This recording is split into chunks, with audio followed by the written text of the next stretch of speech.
Bismillahirrahmanirrahim. Assalamualaikum warahmatullahi wabarakatuh. Perkenalkan, nama saya Dede Nadia Purnamasari dari Program Studi Pendidikan Bahasa Arab kelas A semester 2.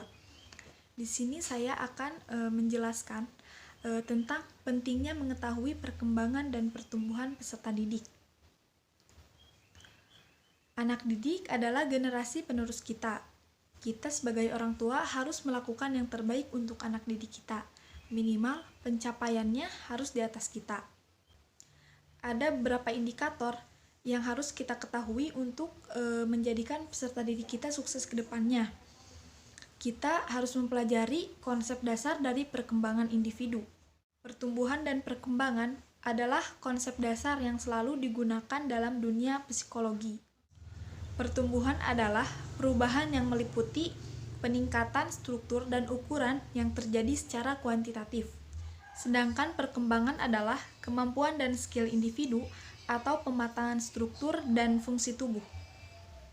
Ada dua proses perkembangan, yaitu evolusi dan involusi.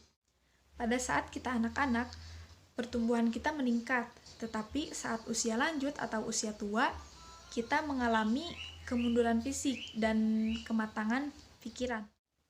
Manusia selalu mengalami perubahan dari awal hingga akhir. Perubahan tersebut meliputi perubahan fisik serta perubahan mental. Perubahan fisik ditandai dengan perubahan tinggi badan, berat badan, dan organ tubuh.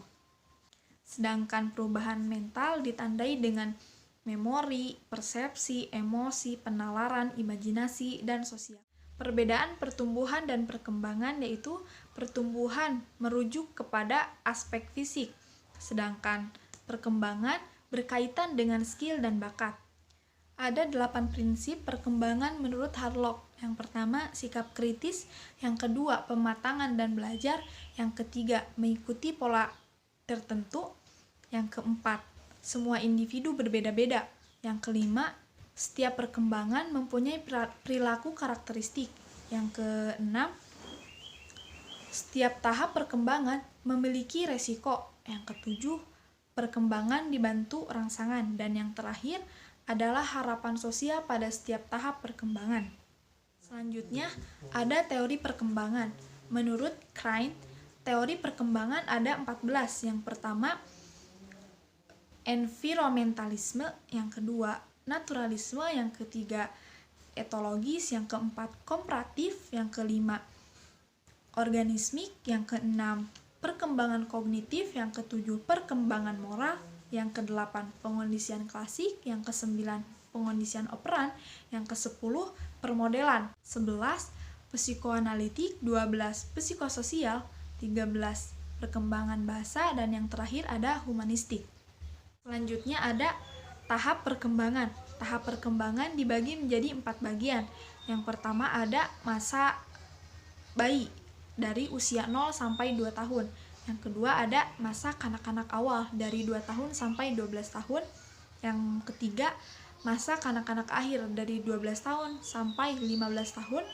Dan yang terakhir ada masa dewasa dari usia 15 tahun hingga akhir. Setelah tahapan perkembangan, ada faktor-faktor yang mempengaruhi perkembangan, yaitu yang pertama ada intelijensi, yang kedua pengaruh dari orang tua, yang ketiga dari makanan, yang keempat dari kultur atau budaya. Kesimpulannya yaitu pentingnya mengetahui pertumbuhan dan perkembangan peserta didik adalah kunci dari suksesnya peserta didik, baik dalam akademik maupun non-akademik atau dalam kehidupan sosialnya.